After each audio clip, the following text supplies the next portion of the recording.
Olá, pessoal, muito boa tarde. Eu me chamo Amarildo Silva e é um prazer estar aqui com você, tá legal? Na live do Futebol do Norte, facebook.com/Futebol do Norte. Nós vamos entrevistar hoje o Aterson Leite. Ele é pesquisador e analista esportivo. Você vai conferir também essa entrevista no canal do YouTube que está aparecendo aí na tua tela. Tá legal? E claro, você pode curtir, compartilhar a página do programa e interagir junto comigo e junto com ele. Ele já vai pintar aqui na tela comigo. Muito boa tarde, meu amigo Aterson Leite. Rapaz, que coisa, hein?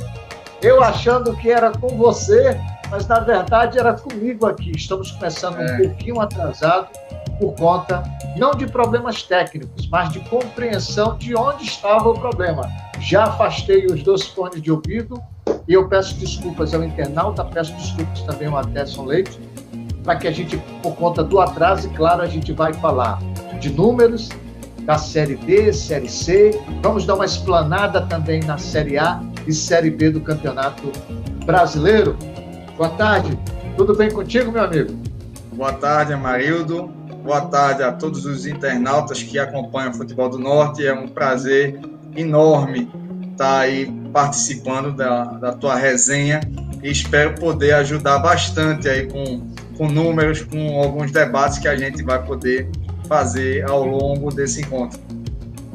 Perfeito. Olha, eu quero cumprimentar o João Mesquita, ele é de Marituba. O João, Marituba é no Pará, né? Se não for, pode me corrigir geograficamente, tá legal? Marituba, portanto, acompanhando o nosso programa. Vamos começar, então? Começamos pela Série C, então? Vamos lá, então. Deixa eu já posicionar para que a gente possa iniciar aqui com a testa e a gente já vai para a primeira fase do programa, que é justamente mostrar os números e a tabela, a programação que ele fez muito interessante a respeito, por exemplo, da Série C do Campeonato Brasileiro, onde tem da região norte o Manaus, que é daqui do Amazonas, e 2 representantes do estado do Pará, o Clube do Remo e o Paysandu. É contigo, Aterson. Verdade. Esse trabalho, Amarildo, a gente consegue trazer, eu acho que uma informação adicional. Eu sempre gostei de fazer uma tabela um pouco diferente. E aí eu trago nessa tabelinha da classificação geral alguns dados que são um pouco mais completos, tipo aproveitamento. Eu vou jogar aqui para você dar uma olhada, o aproveitamento como mandante e visitante, os últimos 10 jogos e uma campanha sumarizada disso daí. O grupo A é o grupo onde tem as equipes representantes do Norte e do Nordeste, né? A competição que está chegando praticamente à sua metade, só não está tecnicamente na metade porque o Jacuipense ele tem 2 jogos, aliás, tem um jogo a menos, o Imperatriz tem 2 jogos a menos, que falta jogar com 13 e com o Jacuipense, só que isso não vai alterar a posição do G4 nessa primeira metade.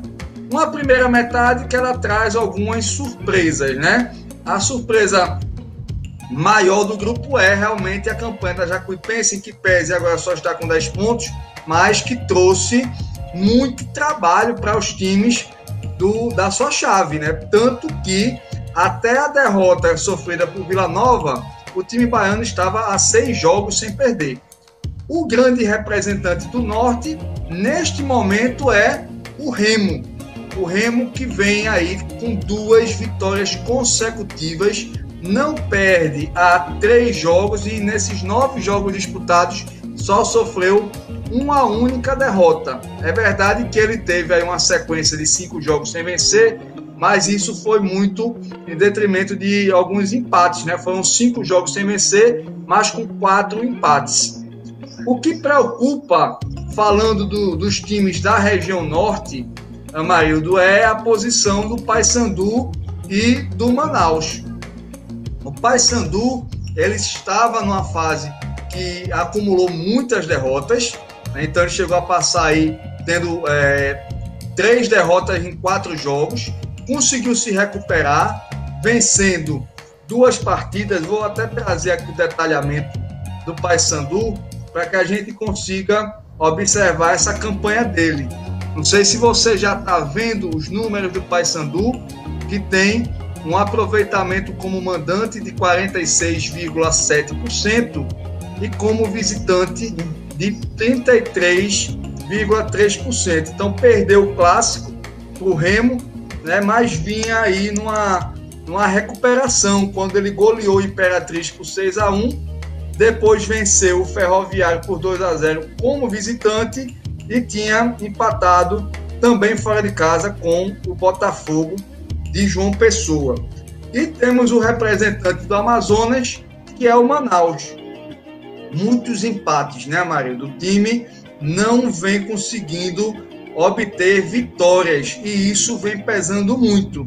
Ganhou a última partida, mas foi contra o Imperatriz, que neste momento o representante maranhense ele é o famoso saco de pancada, né? Então todo mundo está tirando uma casquinha do Imperatriz e o Manaus tinha que realmente cumprir seu papel.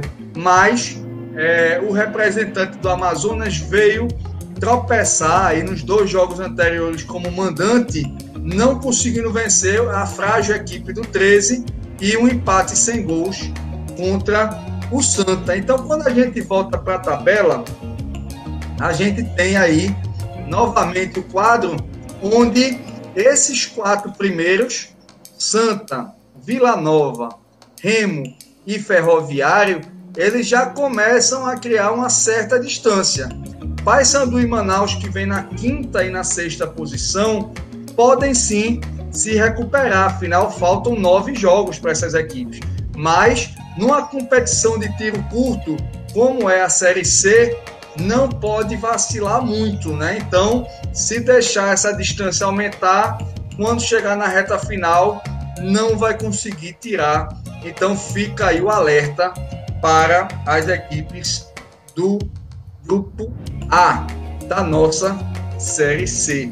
Eu acredito que tem muita emoção para vir. O Manaus é realmente uma sensação do Norte.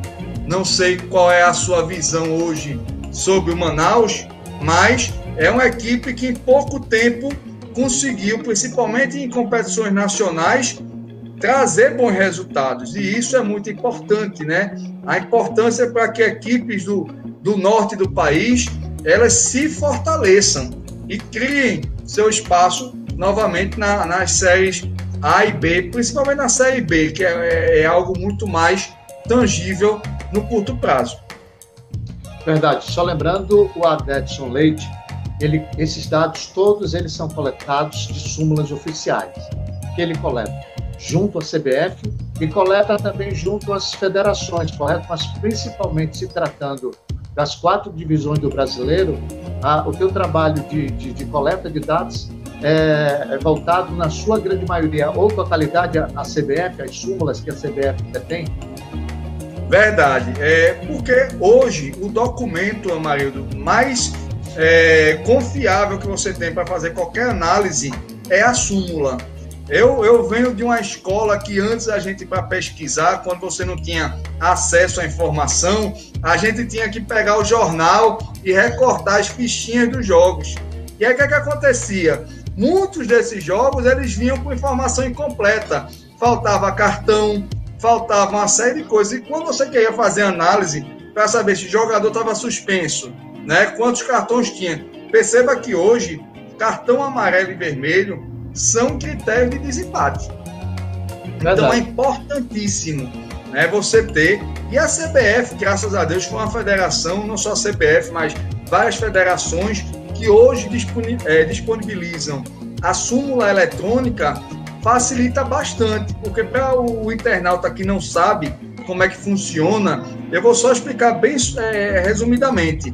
O árbitro, ao terminar a partida, ele é obrigado, pelo menos nas competições da CBF, a informar toda a súmula eletronicamente. Então, ele envia isso daí e à medida que ele envia essa informação, ela já cai direto no site da CBF. Então, para quem gosta de fazer pesquisa, para quem quer fazer análise e tudo, né, é um prato cheio. Né? E eu realmente fico muito feliz. Oi. Lembrando que todas essas informações que o Aderson está passando, referente às súmulas, ela é de acesso público. Elas são de livre acesso ao site da CBF. Nem todas as federações têm o seu site com esses dados. A Federação Paraense, por exemplo, eu não sei se já conseguiu atualizar o seu site, disponibilizar. A Federação Amazonense, ela tem isso disponível, principalmente nas competições que ela realiza. O Ageu Mamute está mandando um boa tarde. Valeu, Ageu, obrigado aí pela participação. A Biluzinha Estrela, ela está em Rio Preto da Eva. Boa tarde, parabéns, viu, Bilu, pela excelente organização que aconteceu ali no estádio Francisco Garcia, na avaliação com o atleta com Cristo, no último fim de semana, aonde homens e mulheres foram selecionados para avaliação do Fluminense, no feminino, que vai acontecer aqui na capital, e também avaliação para o masculino do Atlético Paranaense. Grande abraço a Biluzinha Estrela, em Rio Preto da Eva, e todo o seu staff pela organização. Eu não pude marcar presença, mas eu não tinha dúvida nenhuma do êxito e do sucesso do evento que aconteceu. Fecha parêntese, tá bom, Aderson? Bem, com certeza. Tem algo mais da Série C que você queira acrescentar? A Série C, só um ponto que é importante lembrar para os nossos colegas, é a questão de que, diferente, para o internauta ficar sabendo, diferente do que aconteceu até ano passado, na segunda fase não vai ser mais mata-mata. Vai ter um quadrangular entre as 4 equipes do Grupo A e Grupo B, primeiro e quarto, segundo e terceiro. E atenção para as equipes que o nosso internauta acompanha, ficar de olho também no Grupo B. Né? O Grupo B, o destaque realmente é o Brusque. Né? O Brusque, ele vem detonando os seus adversários, e nas últimas 9 partidas, só em 2 ele não somou os 3 pontos. Então, fica de olho, porque é um time que vai dar trabalho aí, mas eu tenho certeza que os clubes do Norte e do Nordeste vão fazer a diferença aí nesse mata-mata, principalmente por conta da tradição de algumas camisas, como do Santa, aqui de Pernambuco, do Remo, do Paysandu e do Manaus. Deus quer que esses 4 estejam aí, né? Vou estar torcendo aqui, particularmente, para que esses times do Norte, né, junto com o time pernambucano, eles consigam fazer uma boa campanha e dê alegrias para a torcida, né? Que dá para ficar os 4 dessa vez, né? Você chama atenção esse detalhe, Maria. Os 4 times da chave do Grupo A podem subir, né? Por quê? Porque você vai ter aí 2 quadrangulares, e aí se os 2 times subirem, né, for os melhores colocados em seus respectivos quadrangulares, eles também vão estar com a vaga assegurada. Mas vamos falar de uma outra competição muito especial. O que é que você acha?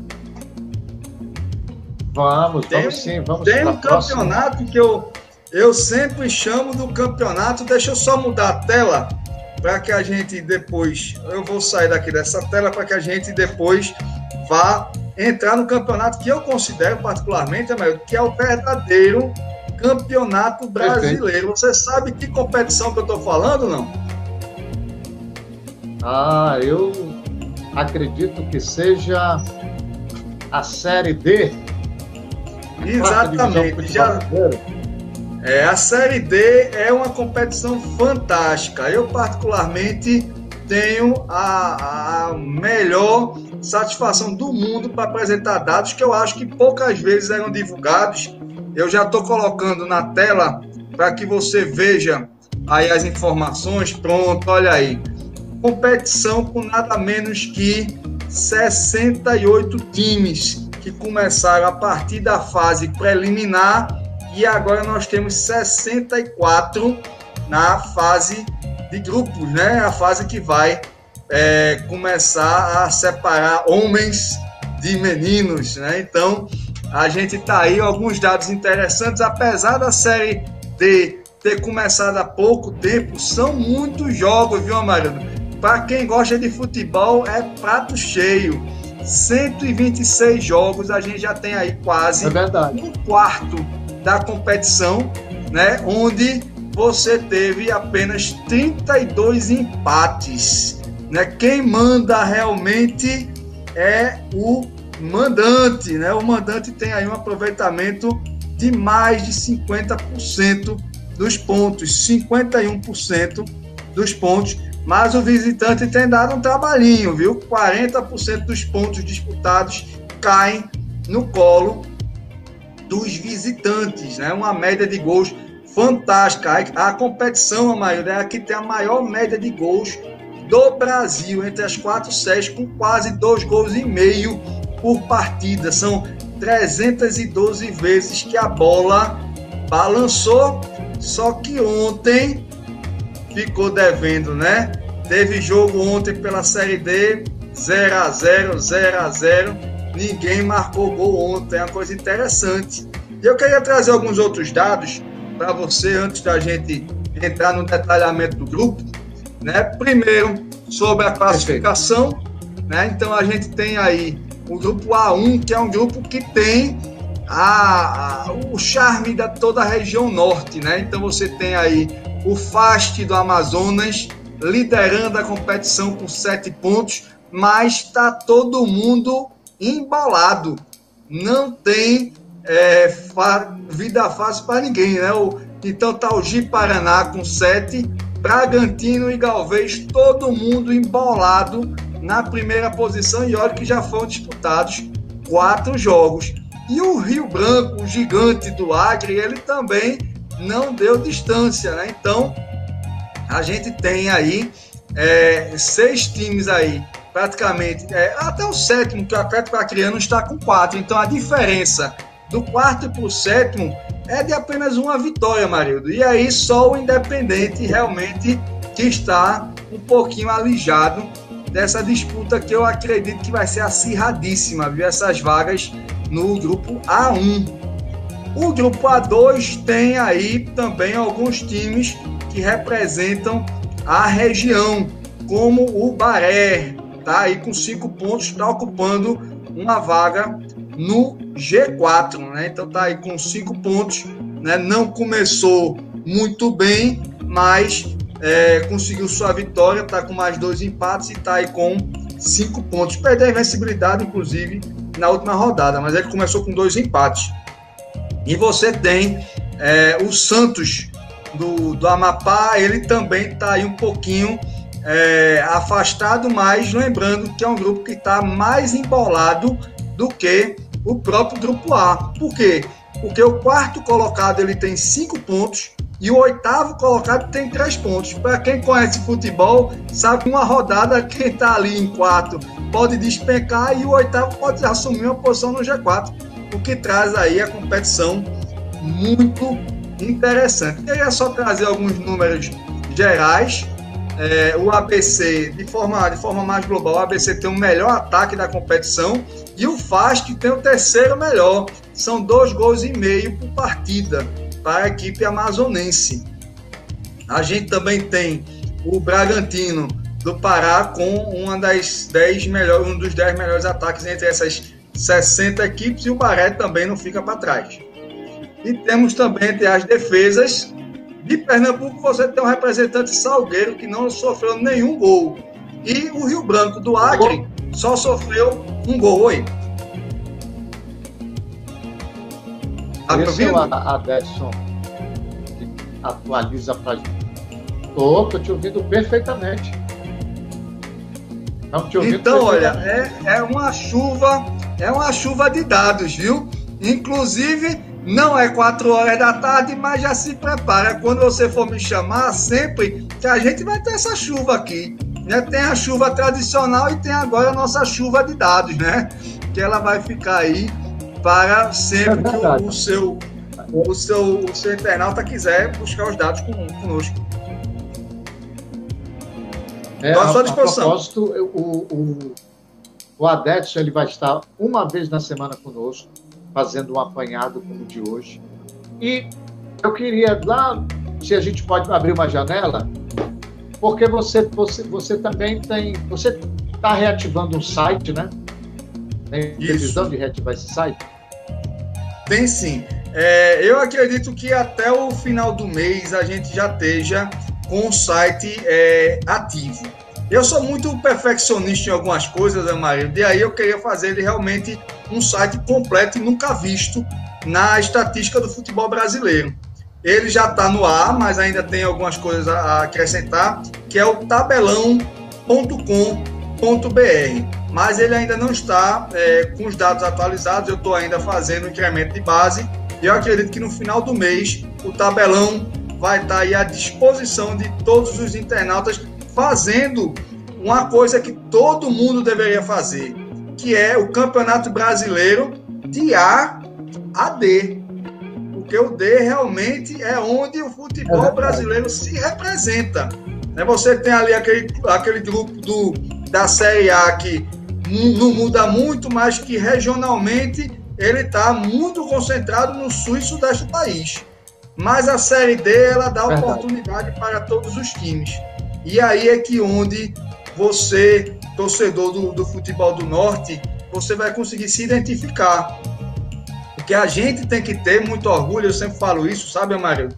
Pelos times que são as nossas raízes. Aquele time que a gente pode acompanhar e pode contribuir com a história dele.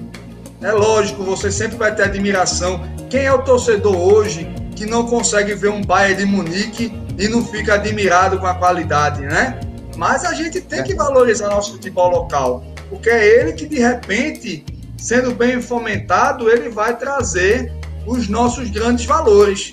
E como é gostoso a gente ver um jogador que começou ali no nosso clube e depois disparou para a seleção, né? Quantos e quantos casos de jogadores do Norte e do Nordeste, a gente às vezes não consegue nem ver ele jogar nos nossos clubes, mas sabe que ele é da terra, né? Então, vou estar sempre valorizando isso. Conte comigo, sempre que você quiser.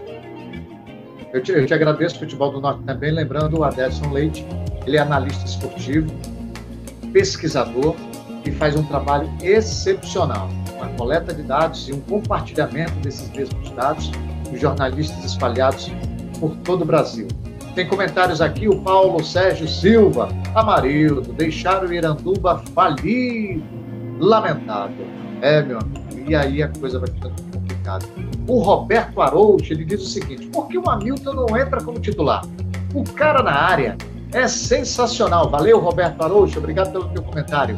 O Wellington Damasceno, ele está no Acre, ele é presidente da Federação de Travinha e é dirigente do Morcego, que é o Andirá, lá do Acre. Ligado, valeu, Wellington, um grande abraço. Eu espero ver o Morcego disputando uma Série D e a partir daí engrenar, não é, o Wellington?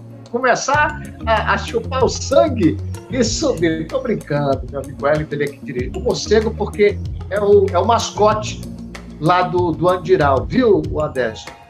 Lembrando que o Aderson tem esse sotaque porque ele é pernambucano, né? Está atendendo a gente gentilmente. E o programa começou um pouquinho atrasado por culpa minha, tá bom, gente?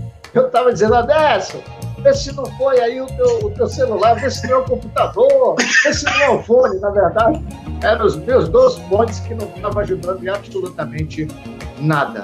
Você acompanha o Futebol do Norte, lembrando, você acessa o facebook.com/Futebol do Norte. Esse programa fica disponível na página do Futebol do Norte e eu vou disponibilizar ele também no canal do YouTube que está aparecendo aí no rodapé. O Gomes Monteiro Júnior, boa tarde, Amarildo. Ligado direto do Lyon. Obrigado, Gomes. Tem agora, a gente pode falar por algum... Já falasse num plano geral do grupo A1, grupo A2. A gente pode entrar especificamente em algum desses grupos, ou nos 2 grupos, especificamente alguma das equipes. Assim, lembrando, hoje eu conversei com o treinador Edson Porto, que é do Santos do Amapá. Essa semana eu deveria estar entrevistando, ele ficou de me dar o retorno à tarde, e nós vamos estar entrevistando o Edson Porto, que é treinador do Santos, adversário do Baré, pelo grupo A2 da Série D do Brasileirão. Deixa eu voltar aqui. Vamos dar uma olhadinha nas campanhas, né? Então a gente tem aí o Fast Clube, né, que está aí uma campanha promissora, né? O Fast, que ele tem, logicamente, um ponto positivo nesse início da competição, pois ele já conseguiu 2/3 de todos os pontos que foram disputados em casa. Né? Na prática foram 2 jogos, então ele saiu com 4 pontos, mas o que traz ele para cima da tabela é justamente ele ter vencido pelo menos um jogo fora de casa. Então, essa vitória que ele teve logo no início da competição, dando uma chuva de gols em cima do Galvez, trouxe o Fast aí para a posição de número 1 no grupo A1. Então, o time aí, daqui a pouco a gente vai estar com esses dados mais completos a partir de cada rodada que for sendo feita, mas o time acumula aí 9 cartões amarelos. É um time relativamente bem disciplinado. Ainda na chave A1, seguindo ali, encostado com os mesmos 7 pontos, tem o Ji-Paraná. O Ji-Paraná, Amarildo, tem um problema disciplinar sério, viu?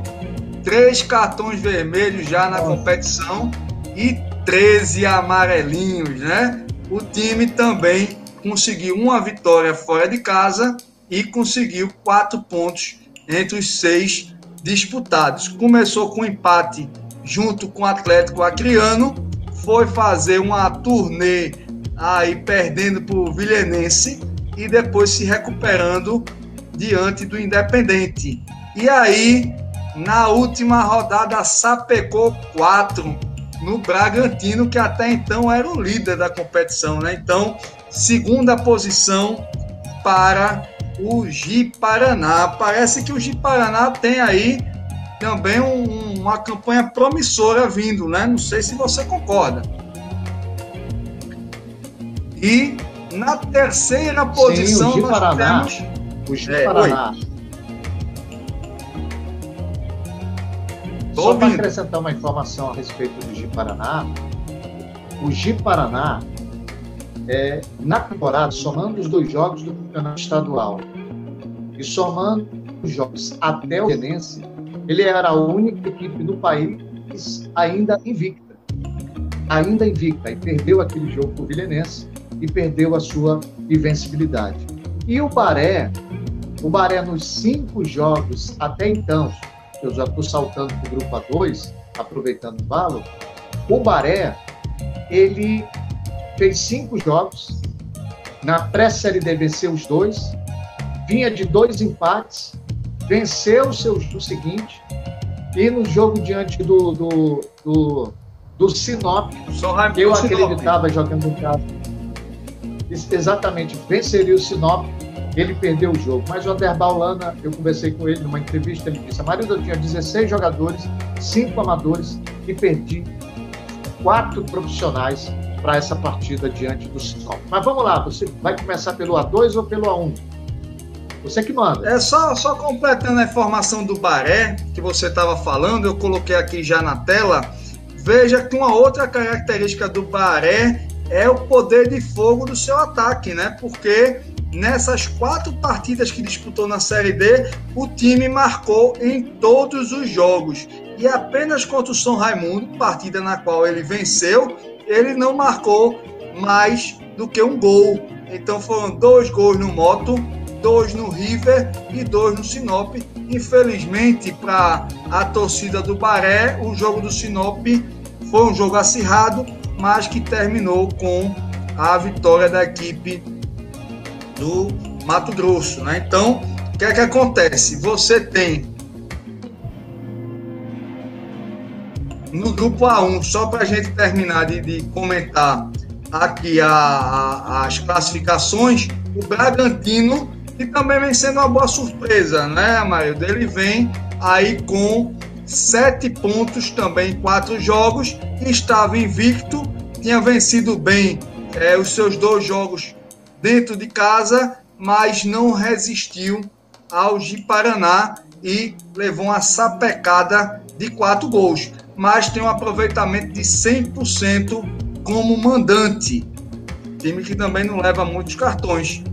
Já o Galvez, que está no pelotão dos 7 também, ele é um time que tem levado muito cartão amarelo, já foram 14 cartões amarelos, mas o time conseguiu aí, após ter uma estreia desastrosa, né? Quando eu vi, Amarildo, o Galvez estreando, levando 5 do Fast, eu já disse, esse daqui é um time que vai ser mero coadjuvante. Só que o que aconteceu? Nos 3 jogos seguintes, ele marcou 7 dos 9 pontos possíveis, né? Então, venceu o Vilhenense, venceu antes o Independente e conseguiu arrancar um 0-0 junto com o Rio Branco. Rio Branco que vem logo em seguida e que ainda está devendo um pouquinho. É o time que não perde, mas faz 3 jogos, viu, Amarildo? O que é que está acontecendo com o Rio Branco?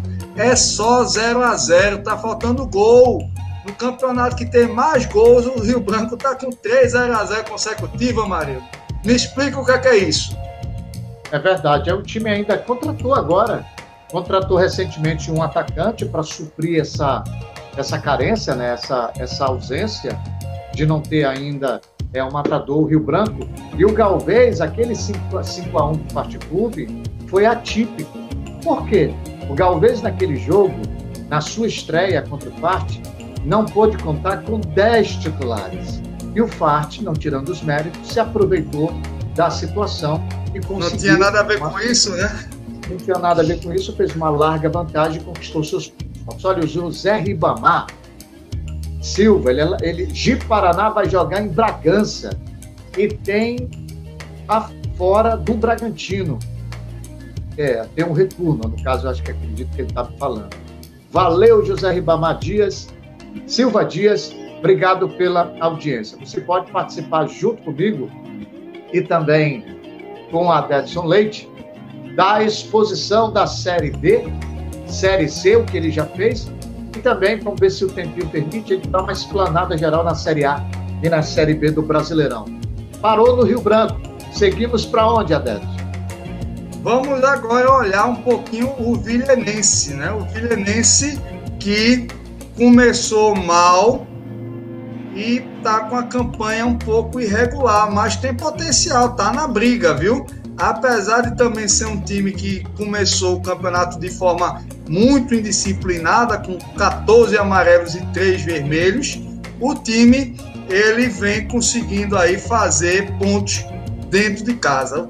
O problema do Vilhenense é quando ele sai para fazer suas visitas, que aí além de levar gols, né, levou 5 gols em 2 jogos, ele acaba voltando de mãos vazias. Vai ter agora um grande problema, porque depois de ter empatado com o Atlético Acreano, ele vai enfrentar o Rio Branco e o Fast, ambos fora de casa, né? Para a torcida do Vilhenense, que dias melhores venham nessa turnê que ele vai fazer no Brasil afora contra os seus adversários da chave A1 do Campeonato Brasileiro da Série D. Esse é o Vilhenense. É contigo. E o Atlético Acreano, ele também é um time que eu tinha até uma expectativa boa pelas aparições recentes, né, do Atlético Acreano. E ele começou aí com 1, depois 2, depois 3 e 4 empates. Amarildo, o time está invicto na competição, mas está na penúltima posição. Veja como a regra dos 3 pontos, ela pune o empate, né? Então o time não perdeu para ninguém, mas está lá embaixo na tabela.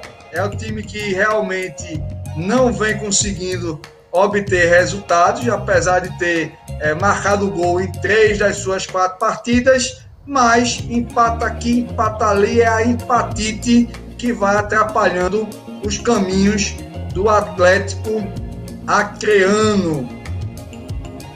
Vamos ver se isso vai mudar, né? Eu achei interessante o termo que usou. Eu vou dar os créditos e vou copiar. Hora da empatite na arena.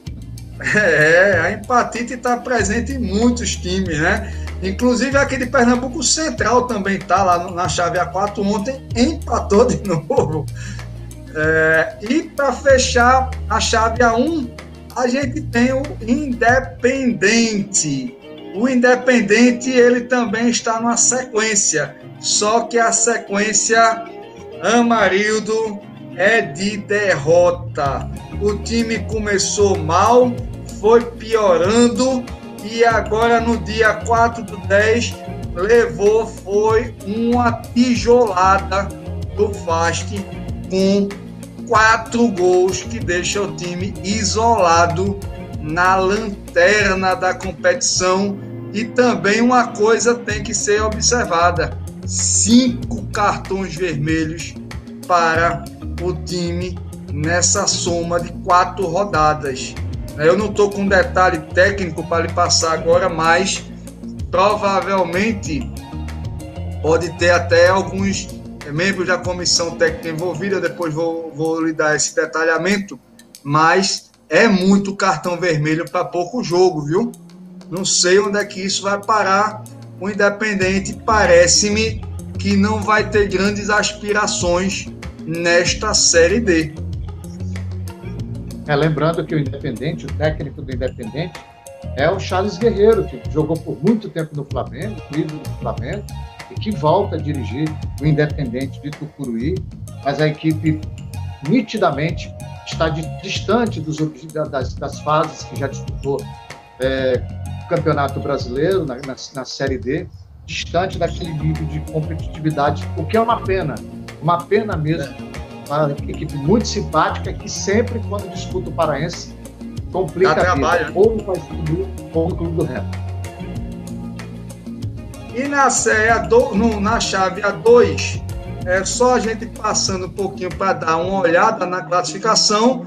O Altos do Piauí está realmente fazendo uma campanha digna de criar uma expectativa positiva, né? A gente sabe que quando chega no mata-mata a coisa muda um pouquinho, mas o time vem aí de 3 vitórias consecutivas.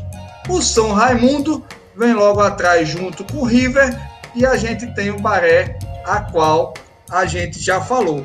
Para fechar o raio-x dos times, Amarildo, eu queria só trazer aí a campanha do nosso Santos do Amapá, o time que não começou bem, levou 2 goleadas, levou 4 do Juventude do Maranhão, levou 4 do Altos.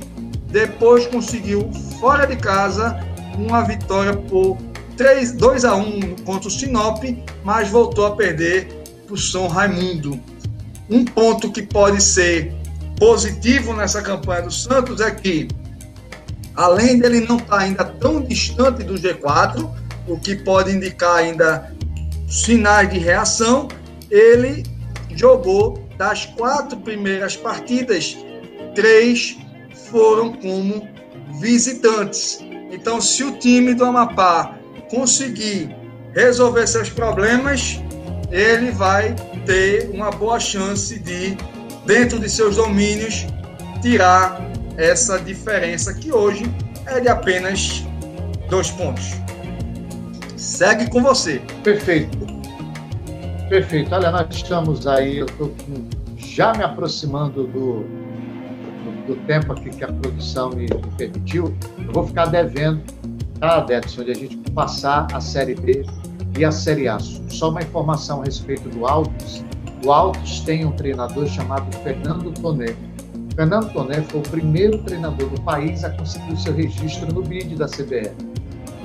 Ele é de Caxias do Sul, foi criado no Paraná e pela 2ª ou 3ª vez está à frente do Altos. Estreou com derrota diante do São Raimundo de Boa Vista, Roraima, em casa, mas depois engatou 3 vitórias e consegue, seguidas, chegar à ponta da tabela do seu grupo e, ano passado, bateu na trave do acesso. Ele bateu na trave do acesso, o Altos repetiu o comando desse treinador e a gente torce para que o Altos do Piauí, que fica a 36 quilômetros, na verdade, 36 quilômetros da capital Teresina, possa alcançar o seu êxito. Adedson, eu tenho aí 20 segundos. Quero agradecer a tua atenção. Muito obrigado, e a gente vai definir o dia da semana para a gente sempre fazer esse apanhado dos clubes e das séries que muitas vezes a grande mídia não dá tanta ênfase. Um grande abraço e eu espero que todos os internautas tenham gostado desse nosso bate-papo. Valeu! Conversamos com a Adedson Leite, ele é pesquisador, analista esportivo e vai estar uma vez comigo no Futebol do Norte. Tá legal? Você pode conferir essa entrevista no facebook.com/Futebol do Norte. E eu te convido também para acompanhar essa mesma entrevista no canal do YouTube que está aparecendo aí na tua tela. Um grande abraço, valeu, uma boa tarde. Eu volto na segunda edição às 11 horas da noite, horário de Manaus, 0 hora no horário de Brasília. Tchau, tchau, valeu!